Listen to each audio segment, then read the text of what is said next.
الحمد لله رب العالمين، الصلاة والسلام على سيد الأنبياء والمرسلين وعلى آله وأصحابه وأهل بيته وأزواجه وذرياته أجمعين. أما بعد فأعوذ بالله من الشيطان الرجيم. بسم الله الرحمن الرحيم.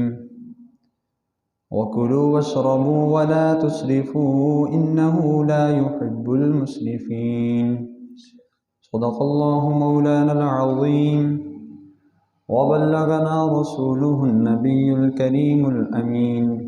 إن الله وملائكته يصلون على النبي يا أيها الذين آمنوا صلوا عليه وسلموا تسليما. الصلاة والسلام عليك يا سيدي يا رسول الله وعلى آلك وأصحابك يا سيدي يا حبيب الله. الصلاة والسلام عليك يا سيدي يا نبي الله وعلى آلك وأصحابك يا سيدي يا نور الله. مولاي صل وسلم دائما أبدا على حبيبك خير الخلق كلهم. هو الحبيب الذي ترجى شفاعته لكل هول من الأهوال مقتحم. يا رب بالمصطفى بلغ مقاصدنا واغفر لنا ما مضى يا واسع الكرم. مولاي صل وسلم دائما أبدا على حبيبك خير الخلق كلهم. اللہ تعالیٰ کی حمد و ثنا اور حضور تاجدار مدینہ سرور قلب و سینہ جناب سیدنا احمد مجتبی حضرت محمد مصطفیٰ علیہ التحیۃ والثناء کی بارگاہ عالیہ میں ہدیہ درود و سلام عرض کرنے کے بعد، لائق صد احترام سامعین ذوی الاحتشام، آج کے اس مختصر دورانیے میں جس عنوان پر گفتگو ہوگی وہ ہے قرآن و سنت کی روشنی میں انسانی رویے، اور آج جس رویے پر گفتگو ہوگی وہ ہے انسانوں کا فضول خرچی والا رویہ۔ بارگاہ رب العزت میں میری دعا ہے اللہ تعالیٰ میری زبان پر حق جاری فرمائے، مجھے آپ کو سن سنا کر عمل پیرا ہونے کا جذبہ عطا فرمائے۔ میں نے آپ احباب کے سامنے سورہ اعراف کی آیت نمبر 31 کی تلاوت کی۔ ارشاد باری تعالیٰ ہے وَكُلُوا وَاشْرَبُوا وَلَا تُسْرِفُوا، کھاؤ پیو اور اسراف نہ کرو، فضول خرچی نہ کرو۔ إِنَّهُ لَا يُحِبُّ الْمُسْرِفِينَ، بے شک وہ فضول خرچی کرنے والوں کو، اسراف کرنے والوں کو پسند نہیں کرتا۔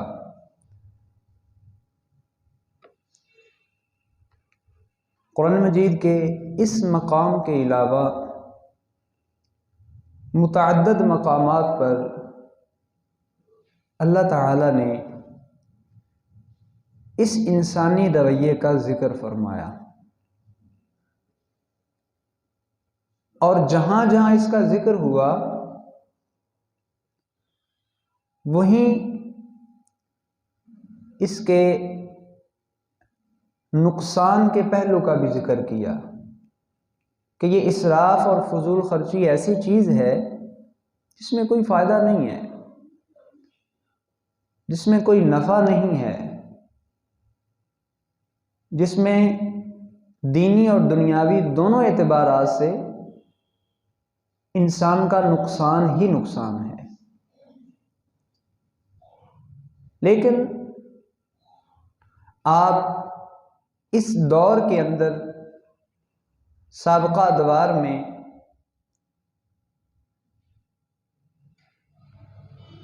مطالعہ کریں، غور و فکر کریں، دیکھیں، مشاہدہ کریں، آپ محسوس کریں گے کہ اپنی ذات سے لے کے گھر کے افراد، معاشرہ، قوم، ہم سب کی من حیث القوم یہ عادت بن چکی ہے کہ ہم فضول خرچی، اسراف، اس سے کنارہ کشی نہیں کر رہے، نہیں کر سکتے، باوجود کہ قرآن و سنت کے اندر اس کی انتہائی زیادہ قباحتیں بیان ہوئی ہیں، دینی اور دنیاوی اعتبار سے اس کے نقصانات بیان ہوئے ہیں، لیکن اس کے باوجود اپنے رویوں میں سے فضول خرچی کو ختم کرنا ہم چاہ کر بھی یہ ختم نہیں کر پا رہے۔ کیوں نہیں کر پا رہے، اس پہ آگے بات ہوگی، لیکن سب سے پہلے ہم دیکھتے ہیں کہ اسراف ہے کیا، اسراف کہتے کسے ہیں، اور اسراف کا تعلق کیا صرف مال سے ہے، یا اس کا دائرہ کار مال سے ہٹ کر دیگر امور کے ساتھ بھی متعلق ہے۔ علامہ راغب اصفہانی رحمہ اللہ تعالی جو قرآن کے مفردات کے ماہر ہیں اور قرآن کے مفردات کی انہوں نے توضیح اور تفسیر فرمائی ہے، وہ اسراف کا معنی یہ بیان فرماتے ہیں: الصرف تجاوز الحد فی کل فعل یفعلہ الانسان وان کان ذلک فی الانفاق اشہر۔ فرمایا اسراف یہ ہے کہ انسان جو بھی کام کرے اس کام میں حد سے بڑھ جائے، اگرچہ یہ معنی مال کے اندر، مال خرچ کرنے کے اندر زیادہ مشہور ہو چکا ہے کہ مال کے اعتبار سے اسراف ہوتا ہے، لیکن اسراف کا تعلق صرف مال سے نہیں، انسان کی زندگی کے ہر فعل کے ساتھ موجود ہے۔ اللہ تعالیٰ نے انسان کو اپنی ذات سے متعلق جو نعمتیں عطا فرمائی ہیں، ان نعمتوں کے حوالے سے قرآن و سنت کی جو تعلیمات ہیں، اگر انسان ان کو کراس کرتا ہے وہ اسراف کر رہا ہے۔ حدیث پاک میں فرمایا گیا کہ انسان کے جسم کا اس پر حق ہے، انسان کے اہل و عیال کا اس پر حق ہے، انسان کے دوستوں کا اس پر حق ہے، لہٰذا انسان کو چاہیے کہ ہر ذی حق کو اس کا حق دے۔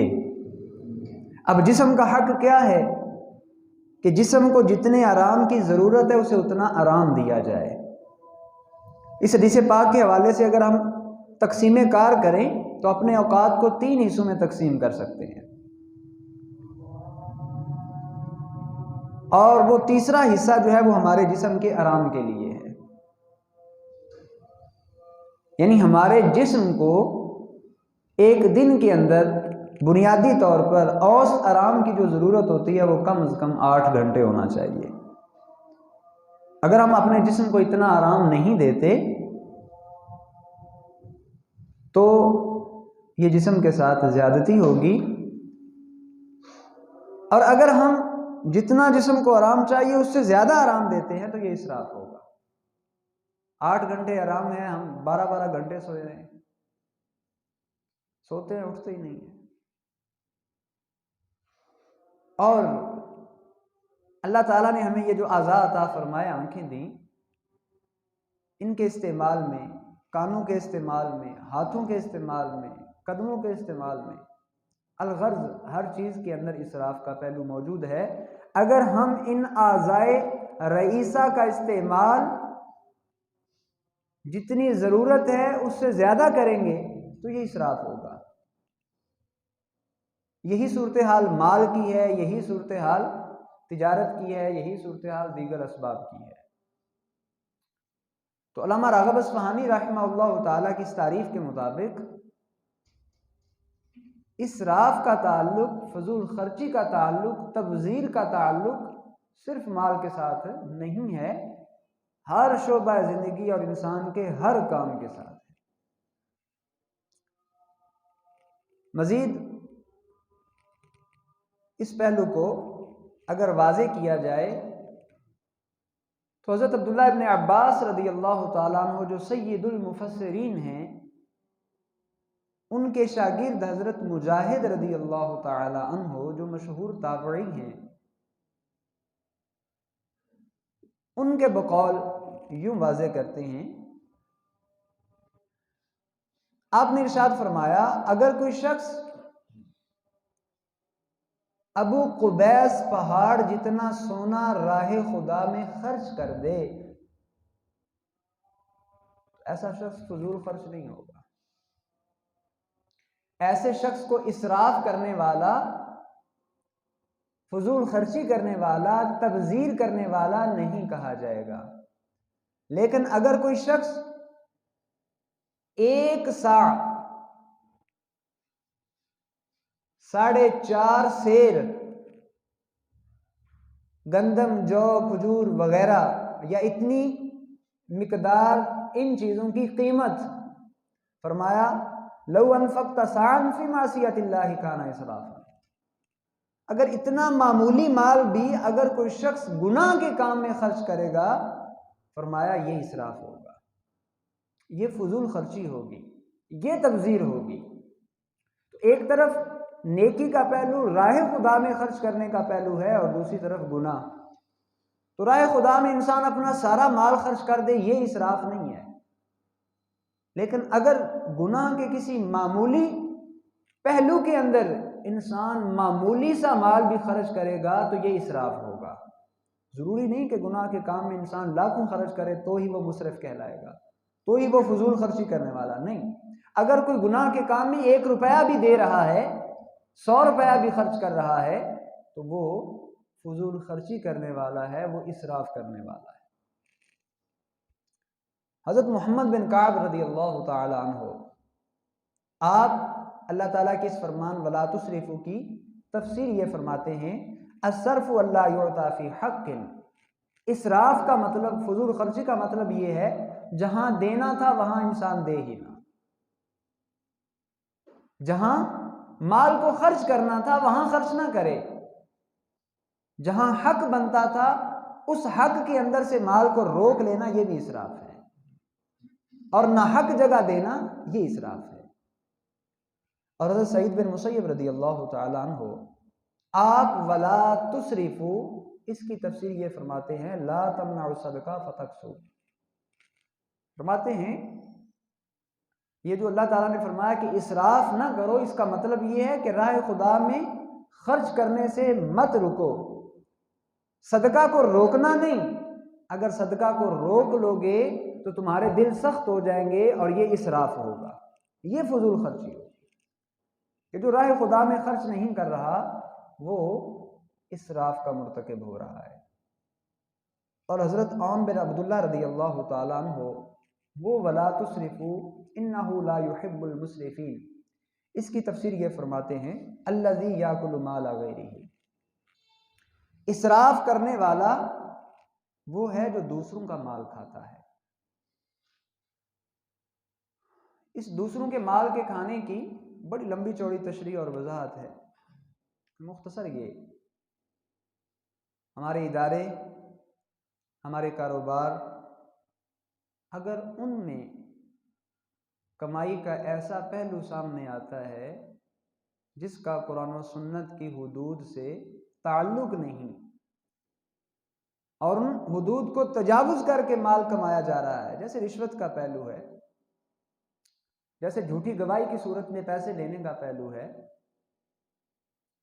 جیسے کسی کے ساتھ چل کر سفارش کرتے وقت کچھ پیسے ہتھیانے کا پہلو ہے، یا کاروباری معاملات کے اندر ملاوٹ کر کے پیسے کمانے کا پہلو ہے، یا چیزوں میں ناپ تول کے اندر کمی کر کے پیسے کمانے کا پہلو ہے، تو اس میں ہم دوسرے کا مال ناجائز طریقے سے لے رہے ہیں، دوسرے کا مال کھا رہے ہیں، اور دوسرے کے مال کھانے کو ہی اسراف کہا گیا ہے۔ فرمایا کہ جو دوسرے کا مال کھاتا ہے وہ اسراف کر رہا ہے، وہ اللہ تعالیٰ کا ناپسندیدہ بندہ ہے، اللہ تعالیٰ ایسوں کو پسند نہیں فرماتا۔ حضرت اکرمہ رضی اللہ تعالیٰ عنہ وہ فرماتے ہیں وَكُلُوا وَاشْرَبُوا وَلَا تُسْرِفُوا فِي الثِّيَابِ وَالطَّعَامِ وَالشَّرَابِ، کھاؤ پیو اور اسراف نہ کرو۔ تو یہ اسراف نہ کرنے کا تعلق کس چیز کے ساتھ ہے؟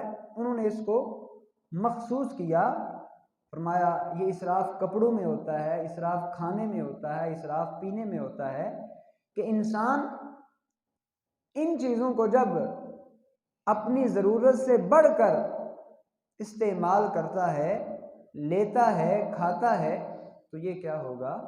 اسراف ہوگا، فضول خرچی ہوگی، اور یہ انسان کے لیے قابل مذمت اور قابل گرفت چیز ہے۔ اور حضرت انس بن مالک رضی اللہ تعالیٰ عنہ اسی اسراف کا مفہوم یہ بیان فرماتے ہیں، فرمایا ان من الصرف ان تاکل کل ما اشتہیت، اسراف یہ ہے کہ جس چیز پر انسان کا دل کرے میں نے یہ کھانی ہے، وہی چیز خریدی اور کھا لی۔ نفس کی ہر خواہش کو پورا کرنا یہ اسراف ہے۔ یہاں تک کہ اگر حلال کے معاملے میں بھی بعض نے فرمایا کہ انسان کا ہر وہ حلال چیز جس پر دل کرے، انسان نفس کی اس خواہش کو پورا کرنے کے لیے فوراً اس کو لے لیتا ہے، تو یہ بھی اسراف ہے۔ حرام تو بہت دور کی بات ہے۔ اور حضرت سعید بن جبیر رضی اللہ تعالیٰ عنہ آپ ارشاد فرماتے ہیں اسراف یہ ہے ان یرزقک اللہ مالا حلالا فتنفقہ فی حرام حرمہ علیک، اللہ تعالیٰ نے تجھے حلال طریقے سے مال عطا فرمایا، جو مال تمہیں ملا اس مال کی کمائی کے جو ذرائع ہیں وہ حلال ہیں، آمدن کا ذریعہ حلال ہے، لیکن جب خرچ کرنے کی باری آتی ہے تو انسان اسے حرام میں خرچ کر دے، یہ فضول خرچی ہے، یہ اسراف ہے۔ یہ اللہ تعالیٰ کی اس نعمت کو ایسی جگہ خرچ کرنا ہے جس جگہ خرچ کرنے سے منع کیا گیا ہے۔ تو اسراف کا تعلق، فضول خرچی کا تعلق مال کے دائرے سے وسیع کرتے ہوئے انسانی زندگی کے ہر پہلو سے متعلق ہے۔ اب سوال یہ ہے آخر انسانوں کے اندر یہ رویہ بنتا کیوں ہے، جڑ کیوں پکڑتا ہے، جان کیوں نہیں چھوڑتا، اور انسان اس رویے کے اس قدر عادی کیوں بن جاتے ہیں کہ فضول خرچی اور اسراف ہمارے تمام معاملات کے اندر اس قدر جڑیں مضبوط کر چکا ہے کہ ہم چاہ کر بھی اس سے جان نہیں چھڑا سکتے۔ وجہ کیا ہے؟ اس کے اسباب کیا ہیں؟ علماء نے بیان فرمایا فضول خرچی اس کے متعدد اسباب ہیں۔ اس کا ایک سبب تو ہماری جہالت ہے، لا علمی۔ ہم جس جگہ مال خرچ کر رہے ہیں کتنا خرچ کرنا ہے، اس کی حد بندی کیا ہے، ہمیں پتہ ہی نہیں ہے۔ جہاں 100 خرچ کرنا ہے 1000 خرچ کر دیا، جہاں لاکھ خرچ کرنا ہے 2 لاکھ خرچ کر دیا۔ حدود و قیود جانتے ہی نہیں ہیں، لا علمی، کم علمی، جہالت، عدم توجہ۔ تو یہ جہالت کی وجہ سے ہمارے اندر فضول خرچی کا رویہ پنپتا ہے، جڑیں پکڑتا ہے۔ علماء کے پاس بیٹھنا نہیں ہے، علم حاصل نہیں کرنا، اور شریعت کی حدود و قیود کو جاننا نہیں ہے، پھر مال اس انداز میں خرچ کرنا ہے کہ فضول خرچی۔ دوسرا سبب وہ علماء نے یہ بیان فرمایا انسان کے اندر غرور و تکبر کا جو پہلو ہوتا ہے وہ اس بات پر انسان کو ابھارتا ہے کہ وہ فضول خرچی کرتا ہے، دوسروں کو نیچا دکھانے کے لیے، دوسروں پر اپنی فوقیت اور بڑائی کو ظاہر کرنے کے لیے۔ جہاں مال خرچ نہیں بھی کرنا، لوگ کیا کہیں گے، اتنا بڑا بندہ، اور یہاں یہ کام ہی نہیں کیا، اس کو کرنا چاہیے تھا۔ تو اپنا بڑا پن، اپنی انا، اپنا سٹیٹس، مقام اور مرتبہ، اس کو پیش نظر رکھ کر فضول خرچی کا انسان مرتکب ہوتا ہے۔ اور اس کا تیسرا سبب واہ واہ کی خواہش، حب مدح، لوگ میری تعریف کریں، کہیں بمب کر دیتی ہے جناب، انج ہی ہونا چاہیے۔ کیا بات ہے، تھوڑے ورگا کسے کام کرنا کر ہی نہیں سکتا۔ تو یہ جو واہ واہ کی خواہش ہوتی ہے، حب مدح، نفس کو راضی کرنا، لوگوں کی تعریف سن سن کر، یہ بھی فضول خرچی کا ایک پہلو ہوتا ہے، ایک سبب ہوتا ہے جس سبب کی وجہ سے انسان فضول خرچی پر آمادہ ہوتا ہے اور پھر ایسی ایسی کارگزاریاں کرتا ہے کہ اللہ تعالیٰ معاف فرمائے۔ اسی طرح شہرت کی خواہش بھی انسان کو فضول خرچی پر آمادہ کرتی ہے۔ انسان مشہور ہونا چاہتا ہے اور پھر اس شہرت کے لیے ایسے ایسے کام کرے گا کہ جس میں فضول خرچی ہی فضول خرچی ہے، اور اس شہرت کو اپنے اس رویے کا بنیادی سبب جو ہے وہ بن کر سامنے لائے گا۔ جیسے آج کل آپ دیکھ لیں، بالخصوص یہ اشتہارات، اخبارات کے اشتہارات، ٹی وی پر، سوشل میڈیا، دیگر سارے معاملات، تو وہاں محض اپنی شہرت کے لیے انسان لاکھوں روپے خرچ کر دیتا ہے۔ حب شہرت یہ انسان کو فضول خرچی والے رویے پر آمادہ کرتی ہے، انسان فضول خرچی اختیار کرتا چلا جاتا ہے۔ اور اسی طرح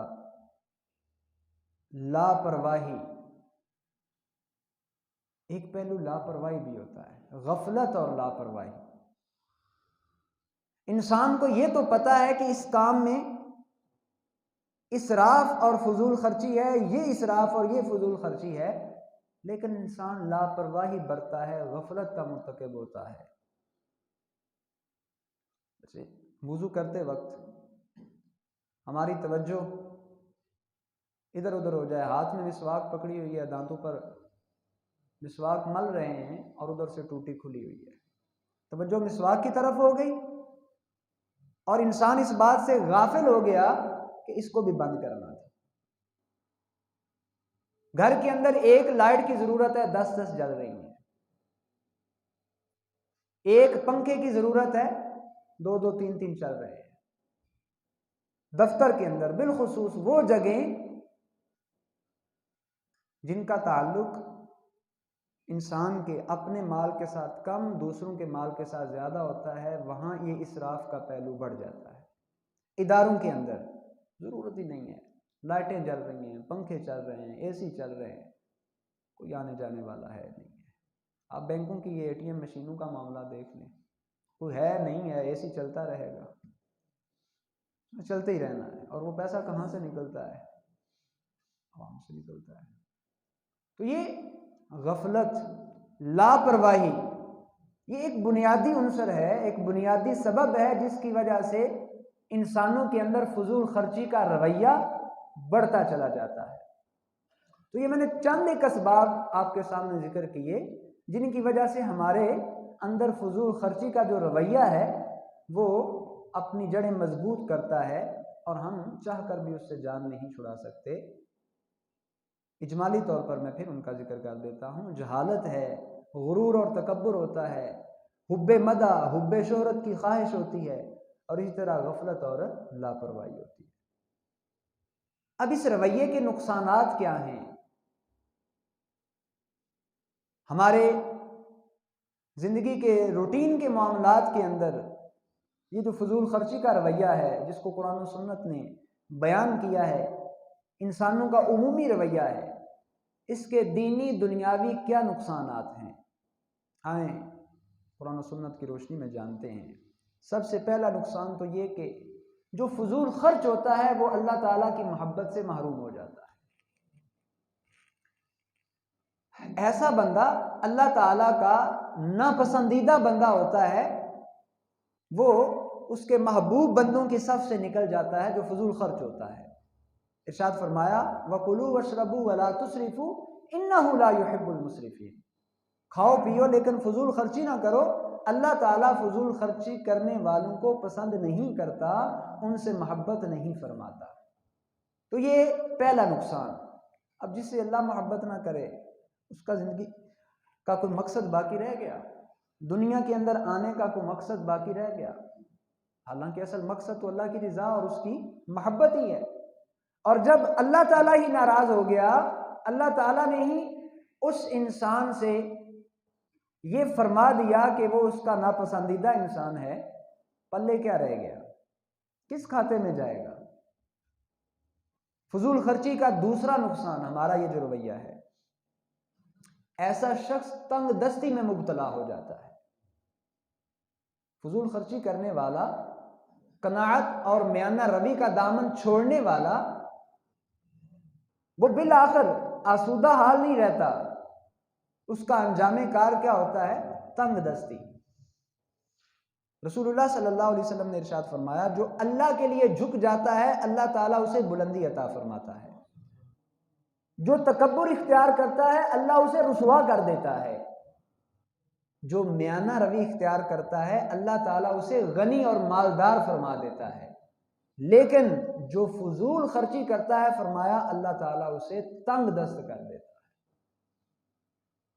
تو اس کا دوسرا نقصان تنگ دستی ہے۔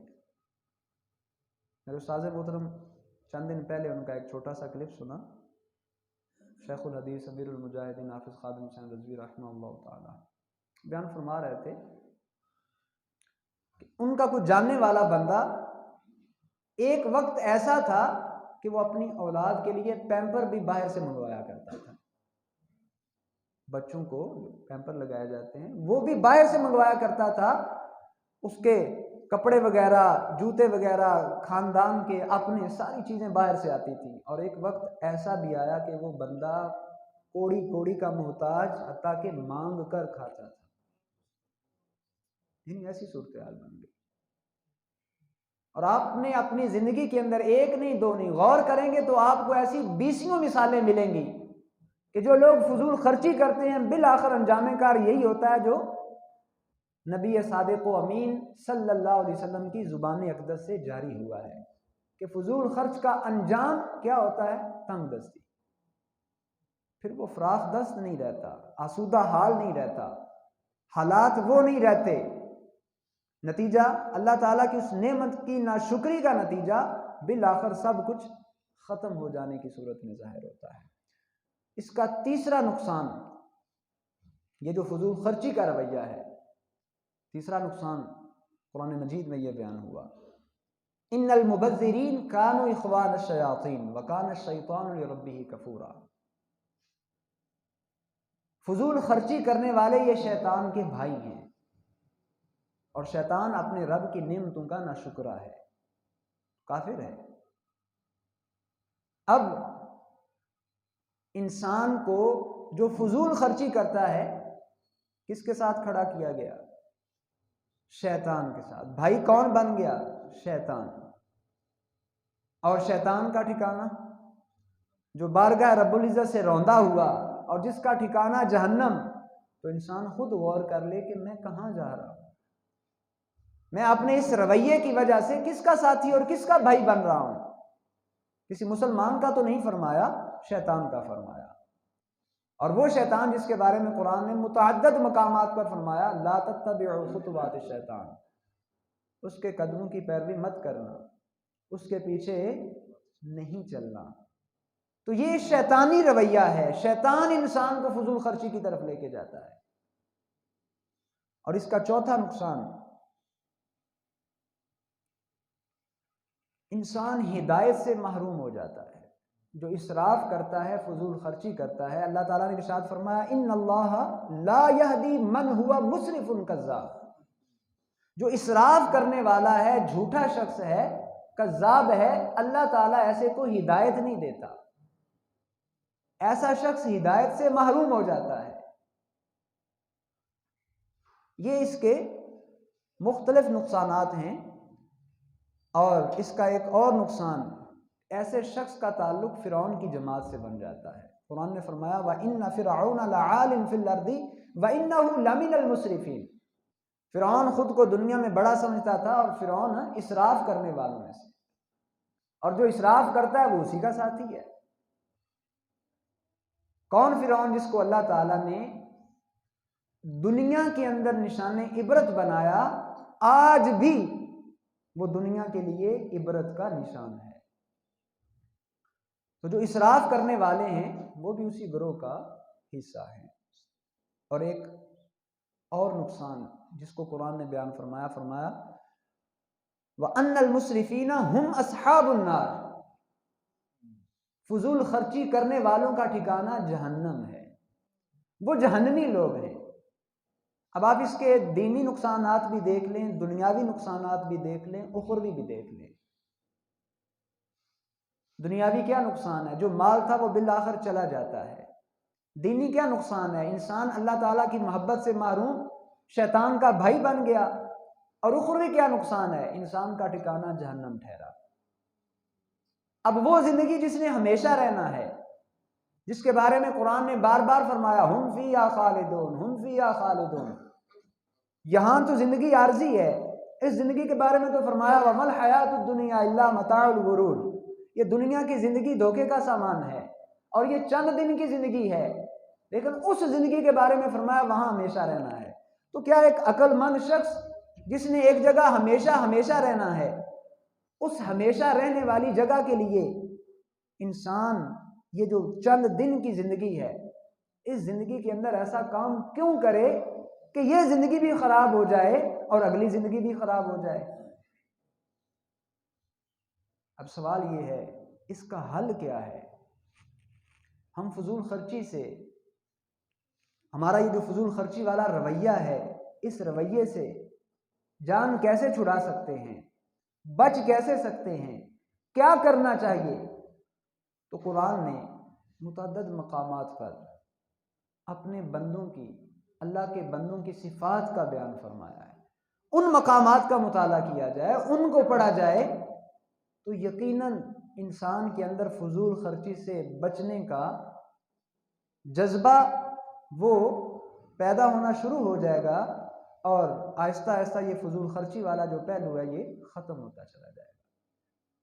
سورہ الفرقان آخری رکوع کے اندر اللہ تعالیٰ نے رحمان کے بندوں کی کچھ صفات کا ذکر کیا، ان صفات میں سے ان کی یہ صفت بھی ہے وَالَّذِينَ إِذَا أَنفَقُوا لَمْ يُسْرِفُوا وَلَمْ يَقْتُرُوا وَكَانَ بَيْنَ ذَلِكَ قَوَامًا۔ رحمان کے بندوں کا ایک وصف یہ ہے جب وہ خرچ کرتے ہیں نہ فضول خرچی سے کام لیتے ہیں نہ بخل سے کام لیتے ہیں، بلکہ وہ میانہ روی اختیار کرتے ہیں، اعتدال اختیار کرتے ہیں، قوام اختیار کرتے ہیں۔ حضرت ابراہیم بن نشید آپ فرماتے ہیں کہ میں نے حضرت عمر رضی اللہ تعالی عنہ سے قوام کے بارے میں سوال کیا کہ اللہ تعالیٰ نے یہ جو فرمایا وَكَانَ بَيْنَ ذَلِكَ قَوَامًا، یہ اللہ کے بندوں کا یہ وصف ہوتا ہے کہ وہ اسراف سے بھی کام نہیں لیتے، بخل سے بھی کام نہیں لیتے، بلکہ وہ قوام ہوتے ہیں۔ تو یہ قوام کیا چیز ہے؟ آپ نے فرمایا القوام اللہ تنفق فی غیر حق ولا تمسک من حق ہوا علیک، قوام یہ ہے تجھ پر جو لازم ہے وہی خرچ کرے، اور جہاں خرچ نہیں کرنا وہاں خرچ کرنے سے بچتا رہے۔ جہاں خرچ کرنا ہے وہاں خرچ کر، اور جہاں نہیں کرنا وہاں مت کر۔ یہ قوام ہے، یہ میانہ روی ہے، یہ اعتدال ہے، یہ درمیانہ درجہ ہے۔ اور نہ حق میں خرچ کرتے چلے جانا اور جہاں خرچ کرنا تھا وہاں سے ہاتھ روک لینا، یہ فضول خرچی ہے، یہ اسراف ہے۔ اور اسی پر میں نے آپ کے سامنے ساری گفتگو کی اور اس کے نقصانات بیان کیے۔ حضرت معاذ بن جبل رضی اللہ تعالیٰ عنہ آپ فرماتے ہیں کہ جب یہ آیت مبارکہ نازل ہوئی وَالَّذِينَ إِذَا أَنفَقُوا لَمْ يُسْرِفُوا وَلَمْ يَقْتُرُوا وَكَانَ بَيْنَ ذَلِكَ قَوَامًا، میں بارگاہ رسالت مآب صلی اللہ علیہ وسلم میں حاضر ہوا اور عرض کی یا رسول اللہ صلی اللہ علیہ وسلم، یہ اسراف اور اقتار میں خرچ کرنا اس کا مطلب کیا ہے؟ جو اللہ نے فرمایا اذا انفقوا لم يسرفوا ولم يقتروا، کہ جب خرچ کرتے ہیں نہ فضول خرچی کرتے ہیں نہ بخل، تو یہ اسراف اور اقتار اس کا مطلب کیا ہے؟ خرچ کرنے کا. آپ نے فرمایا من منع من حق فقد قتل ومن اعطى في غیر حق فقد اسرف. بخل یہ ہے جہاں خرچ کرنا تھا وہاں بندے نے خرچ نہیں کیا. آپ کو کپڑوں کی ضرورت ہے، اللہ تعالیٰ نے مال دیا ہوا ہے اور سردی کا موسم ہے، آپ اپنے لیے جرسی سویٹر کوٹ وغیرہ نہ خریدیں تو یہ آپ بخل کر رہے ہیں.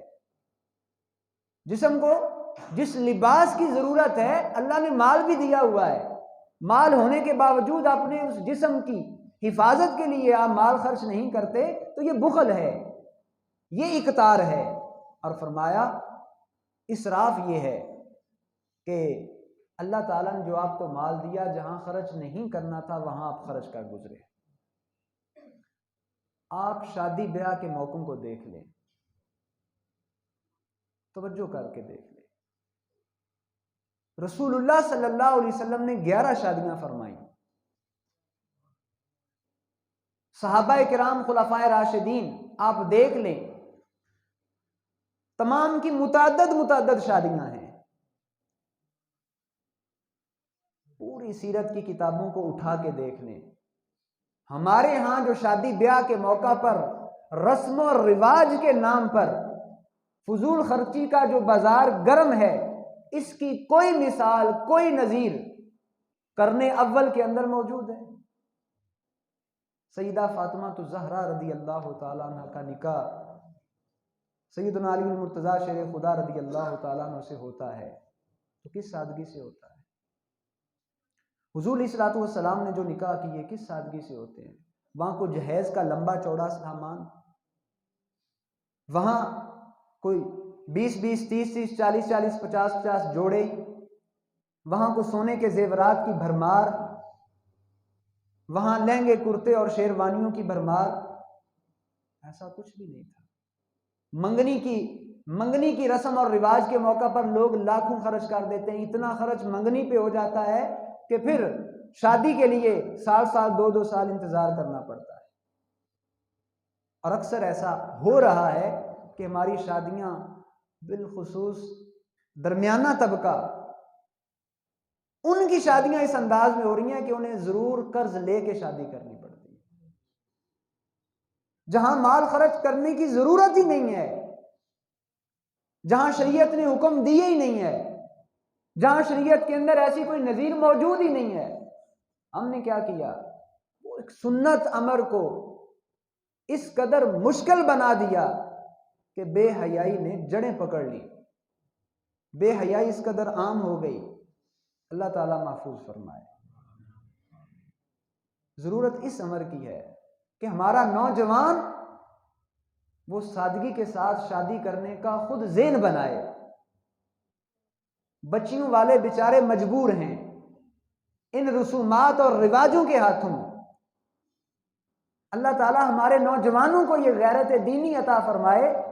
حضور علیہ الصلوۃ والسلام کی سنت کو من حیث السنہ اختیار کرتے ہوئے اسے زندہ کرنے کی توفیق عطا فرمائے. نوجوان کا مطالبہ ہی یہ ہو، بس ایک پاک دامن دیندار بیٹی چاہیے، بس کسی جہیز کی ضرورت نہیں، کسی خرچے کی ضرورت نہیں، اور کسی کھانے کی بھی ضرورت نہیں. اس چیز کو رواج دیا جائے، اس چیز کو عام بنایا جائے کہ چند نوجوان اپنے گھر کے چند افراد کے ساتھ مل کر نکاح کی تقریب کا انعقاد کرے اور بس شادی مکمل ہو جائے. یہ جو فضول خرچی کا بازار گرم ہے اور شادی کے موقع پر ہم لاکھوں روپے قرض اٹھا کر شادی کرتے ہیں، کیا فائدہ؟ بعد میں اسی قرض کی وجہ سے اکثر رشتے ٹوٹتے ہیں. وہی قرض گلے کی ہڈی بن جاتا ہے اور معاملات آگے نہیں چل سکتے. بات اور نوبت طلاق تک جا پہنچتی ہے. اور ہمارے ہاں ایسے گھر بھی ہیں، نوجوان ایسے بھی ہیں، اگر بچی والے کمزور ہیں، وہ کچھ دے نہیں پائے تو ساری عمر کے تانے اس بچی کے منہ پہ پڑتے رہتے ہیں. نوجوان خود نہ دے تو نوجوان کی بہنیں، بھائی، گھر کے دیگر افراد وہ تانے دے دے کے ہی اس بچی کا جینا حرام کر دیتے ہیں. ہم مسلمان ہی ہیں، ہم رسول اللہ صلی اللہ علیہ وسلم کے امتی ہیں. کیا ہم رسول اللہ صلی اللہ علیہ وسلم کا ہی کلمہ پڑھنے والے ہیں؟ کیا حضور نے ہمیں یہ درس دیا تھا؟ کیا رسول اللہ صلی اللہ علیہ وسلم نے اپنی بیٹی کی اس انداز میں شادی کی؟ اپنی بیٹیوں کی اس انداز میں شادی کی؟ آپ نے خود جو نکاح کیے اس انداز میں کیے؟ جو کام کرنے والا تھا اسے ہم چھوڑ چکے ہیں۔ آپ دیکھیں حضور علیہ الصلوۃ والسلام نے جو ازواج مطہرات کو حق مار دیا، آج ہم حق مار کی باری آئے تو کہتے ہیں وہ جی شرعی حق مار کتنا جی 32 روپے، آج بھی لوگ وہ 32 روپے زبان پہ جاری رکھے ہوئے ہیں۔ آپ سنیں حضور علیہ الصلوۃ والسلام کی ازواج مطہرات کا حق مار کتنا تھا۔ آج کے پیسوں کے حساب سے اگر دیکھا جائے تو تقریباً 2 لاکھ روپے حق مار کی رقم بنتی ہے۔ حضور علیہ الصلوۃ والسلام کی ازواج مطہرات میں سے ہر ایک کا اتنا حق مار تھا، اور ایک زوجہ محترمہ ان کا حق مار 500 دینار تھا۔ ابھی میں وہ لفظوں میں اور قیمت میں آپ کو بتا نہیں سکتا۔ آپ اتنا سمجھ لیں کہ 20 دینار اس دور کے آج کے 7.5 تولے سونا بنتا ہے، تو 500 دینار کتنے تولے سونا بنے گا، اور اس کی قیمت لگا کے دیکھیں، وہ حضور علیہ الصلوۃ والسلام کی ایک زوجہ محترمہ کا حق مار تھا۔ آج حق مار کی باری آئے تو ہمارے گلے میں پھندا پڑ جاتا ہے جی 2000 3000 5000 بس، اور جہیز کی باری آئے جی گاڑی چاہیے، موٹر سائیکل تو ہونا چاہیے، فلاں فلاں چیز بھی، فریج بھی ہو، فلاں سہولت فلاں سہولت فلاں سہولت۔ کیا اسلام نے ہمیں یہ ساری چیزیں کرنے کا حکم دیا ہے؟ یہ سب فضول خرچی ہے۔ ہم نے اس سنت امر کو اس قدر مشکل بنا دیا کہ ہمارا معاشرہ جو ہے، والدین بیچارے اسی فکر میں، جن کی 2 2 3 3 4 4 5 5 بچیاں ہیں، وہ اسی فکر کے اندر بوڑھے ہو جاتے ہیں اور بیچارے دنیا سے چل بستے ہیں، شادیاں نہیں ہو پاتی۔ دیں گے کیا؟ نکاح کیسے ہوگا؟ لے گا کون؟ خدا را ہم نے خود ہی اپنے اس معاشرے کو تبدیل کرنا ہے۔ ہم میں سے ہی کسی نے پہلا قدم اٹھانا ہے تو یہ معاشرہ تبدیل ہوگا۔ بالخصوص میری نوجوان نسل سے گزارش ہے، خدا را اپنا یہ ذہن بنائیں، اپنے گھر والوں کا یہ ذہن بنائیں کہ ہم نے سادگی سے شادی کرنی ہے۔ یہ جو لاکھوں روپے خرچ ہوتے ہیں، یہ اتوار والے دن مجھے اتفاق ہوا ایک شادی پہ جانے کا، 500، یہ تو ہماری عام روٹین ہے، 500 لوگ انہوں نے ولیمے پہ بلائے ہوئے تھے۔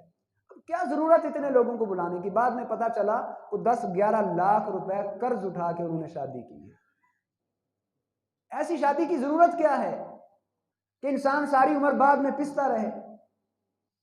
کیا 2 بندوں سے ولیمہ نہیں ہو سکتا؟ گھر کے افراد سے ولیمہ نہیں ہو سکتا؟ ولیمہ کرنا سنت ہے، لیکن سنت کا یہ مطلب نہیں کہ ہم اس انداز میں اس کو اختیار کر لیں کہ فضول خرچی کے دامن کو اختیار کرتے ہوئے زندگی بھر کے لیے اپنے گلے کا پھندا اس قرض کو بنا لیں۔ اللہ تعالی ہمیں جہاں خرچ کرنا ہے وہیں خرچ کرنے کی توفیق عطا فرمائے۔ جہاں خرچ نہیں کرنا وہاں اگر خرچ کرتے ہیں یہ فضول خرچی ہوگی۔ ابھی آج 31 دسمبر ہے، آج کی رات جو تباہیاں ہونے والی ہیں اللہ تعالیٰ محفوظ رکھے، کم از کم آپ میں سے کوئی بندہ شامل نہ ہو۔ جتنی فضول خرچی پوری دنیا کے اندر آج کی رات ہونے والی ہے، شاید پورے سال میں اتنی نہیں ہوتی۔ چاہے کوئی کافر کرے مسلمان کرے، ہے تو فضول خرچی، پتہ نہیں کوئی پیسے کا حساب کتاب ہی نہیں، اور اس فضول خرچی کے ضمن میں جتنی جانیں ضائع ہوں گی ان کا بھی کوئی حساب نہیں، اور کتنے گناہ کے کام ہوں گے ان کا بھی کوئی حساب کتاب نہیں۔ اور ان سارے کاموں کے لیے ظاہر ہے من حیث القوم اور من حیث المعاشرہ ہم سب ذمہ دار ہیں، ہم میں سے ہر ایک کا حصہ موجود ہے۔ تو نہ حق جگہ پر خرچ کرنے کی روٹین ہماری اس قدر عام ہو چکی ہے، ہمیں اس چیز کا احساس ہی نہیں رہا، بس اپنی ناک رہ جائے۔ یہ سلامت رہے جس نے ان قریب جب آنکھیں بند ہوگی مٹی میں مل جانا ہے، حقیقت میں مٹی میں مل جانا ہے۔ اس ناک کو بچانے کے لیے ہم پتہ نہیں کیا کیا کر گزرتے ہیں، اور جن کے لیے کر گزرتے ہیں کل کو پتہ نہیں انہیں قبر پہ آ کے فاتحہ بھی پڑھنی ہے کہ نہیں پڑھنی، اور انہیں ہم نے یاد بھی رہنا ہے کہ نہیں رہنا۔ اللہ تعالیٰ میں اپنا خوف نصیب فرمائے، اور جہاں خرچ کرنا چاہیے وہیں خرچ کرنے کا جذبہ و توفیق عطا فرمائے۔ آخری بات کر کے گفتگو ختم کرنے لگا ہوں۔ حضرت قیس بن صلح انصاری رضی اللہ تعالیٰ عنہ فرماتے ہیں کہ میرے بھائیوں نے رسول اللہ صلی اللہ علیہ وسلم کی بارگاہ میں میری شکایت کر دی۔ شکایت کیا کی؟ انہوں نے کہا حضور یہ جب مال خرچ کرتا ہے نا تو بڑے کھلے ہاتھ سے خرچ کرتا ہے، یہ بڑا فضول خرچ ہے، اسراف سے کام لیتا ہے، وہ بڑا ہی فضول خرچ ہے۔ رسول اللہ صلی اللہ علیہ وسلم نے پوچھا یا قیس، اے قیس، ما شان اخواتک یشکونک، تمہارے بھائی آئے تھے شکایت لے کے، یزعمون انک تبذر مالک وتنبسط فیہ، وہ کہہ رہے تھے کہ تو مال بڑے کھلے ہاتھ سے خرچ کرتا ہے اور اس میں فضول خرچی کرتا ہے۔ عرض گزار ہوئے یا رسول اللہ انی آخذ نصیبی من التمرہ فانفقوا فی سبیل اللہ وعلی من صاحبانی، حضور میرا اور میرے بھائیوں کا اکٹھا باغ ہے، اور جب فصل پک کر پھل پک کر تیار ہو جاتا ہے تو ہم اسے تقسیم کر لیتے ہیں۔ میرے حصے میں جو مال آتا ہے میں اپنے بھائیوں کا نہیں خرچ کرتا، جو میرے حصے میں آتا ہے میں اسے دو جگہ خرچ کرتا ہوں، ایک راہ خدا میں اللہ کی راہ میں خرچ کرتا ہوں، اور دوسرا ان لوگوں پر خرچ کرتا ہوں جن کا مجھ پر حق ہے۔ تو میں کسی ناحق جگہ یا رسول اللہ صلی اللہ علیہ وسلم خرچ نہیں کرتا، راہ خدا میں دیتا ہوں، اور جو حقوق والے ہیں ان حقوق والوں پر خرچ کرتا ہوں۔ آگے سے آپ نے کیا ارشاد فرمایا؟ فرماتے ہیں فضرب رسول اللہ صدرہ، حضور نے میرے سینے پہ ہاتھ مارا اور فرمایا انفق ینفق اللہ علیک، بے غم ہو کے خرچ کرتا جا، اللہ تعالیٰ تجھے اور دیتا جائے گا۔ اب یہ جگہ جو جہاں خرچ کرنے کی جگہ ہے، یہ دیکھیں ہماری مسجد، اس کو کتنا عرصہ ہو گیا بنتے ہوئے۔ ہمارے گھر اگر ان کو تیار کرنے کی باری آئے تو 2-3 ماہ کے اندر میں نے گھر بنتے دیکھے ہیں مکمل تیار، اور ہماری مسجدیں اور ہمارے مدارس کا کیا حال ہے؟ یہ جو ہمارے دین کے قلعے ہیں ان کا کیا حال ہے؟ سال ہا سال بیت جاتے ہیں، عمریں گزر جاتی ہیں، کمیٹیاں تبدیل ہو جاتی ہیں، لیکن مسجدیں مکمل نہیں ہوتی، مدرسے مکمل نہیں ہوتے۔ یہ خرچ کرنے والی جگہ ہے، یہاں خرچ کیا ہوا اسراف نہیں ہوگا، یہ فضول خرچی نہیں ہے، یہ تبذیر نہیں ہے، یہاں خرچ کریں گے تو اس کا فائدہ ہوگا۔ لیکن جہاں ہم کرتے ہیں، یہاں مسجد میں دینے کی باری ہو، اگر ہاتھ میں 1000 روپے کا نوٹ نکلا ہے پھر تو ہم واپس ڈالتے ہیں، اچھا کوئی اور چھوٹا نوٹ تلاش کرتے ہیں، 100 50 10۔ لیکن جہاں باہر کسی ایسی جگہ کنجر خانہ ہو، جہاں ناچ گانا ہو، جہاں اس طرح کی رقص و سرور کی محفلیں لوگ اب بھی سجاتے ہیں، تو وہاں پتہ ہی نہیں ہاتھوں میں وہ بڑے بڑے نوٹ اور اڑائے جا رہے ہیں، فضول خرچی ہے، اس کا کوئی فائدہ نہیں، اس کے نقصانات میں نے آپ کے سامنے رکھ دیے، اس کا نتیجہ تنگ دستی ہے، اس کا نتیجہ اللہ تعالیٰ کا غضب ہے، اس کا نتیجہ انسان کا ٹھکانہ جہنم ہے۔ لیکن یہ جہاں خرچ کرنے کی ضرورت ہے یہاں خرچ کریں گے، انہیں بنائیں گے، انہیں خوبصورت کریں گے، انہیں آباد کریں گے، وہ ہمیں قبر میں بھی فائدہ دے گا، دنیا میں بھی دے گا، حشر میں بھی دے گا۔ اب حضرت قیس فرماتے کیا ہیں؟ جب حضور نے مجھے یہ دعا دی نا، خرچ کرتے چلے جاؤ اللہ تعالیٰ اور دیتا جائے گا، تو فرماتے ہیں پھر میری صورتحال کیا بنی؟ حضور نے 3 بار یہ دعا دی، راہ خدا میں خرچ کرنے پر اور ان پر خرچ کرنے پر جن کے مجھ پر حق تھے، 3 بار یہ دعا دی۔ فرماتے ہیں اس دعا کا ہی یہ نتیجہ اور اثر تھا۔ فرماتے ہیں وَمَعِيَ رَاحِلَ قَالَ أَنَا أَكْثَرُ أَهْلِ بَيْتِ الْيَوْمِ وَأَيْسَرُهُ، آج میری صورتحال یہ ہے کہ اللہ نے اولاد بھی مجھے سب سے زیادہ دی ہے، مال بھی مجھے سب سے زیادہ دیا ہے، اور اپنے اہل خانہ خاندان کے جتنے لوگ ہیں ان سب میں سب سے زیادہ خوشحال بھی آج میں ہی۔ اگر ہم چاہتے ہیں کہ اللہ تعالیٰ ہمیں بھی خوشحالی نصیب فرمائے، اللہ تعالیٰ ہم سے تنگ دستی کو دور رکھے، تو جن کے حقوق ہمارے ذمے ہیں ان کے حقوق پورے کریں، اور راہ خدا میں خرچ کرنا مت بھولیں۔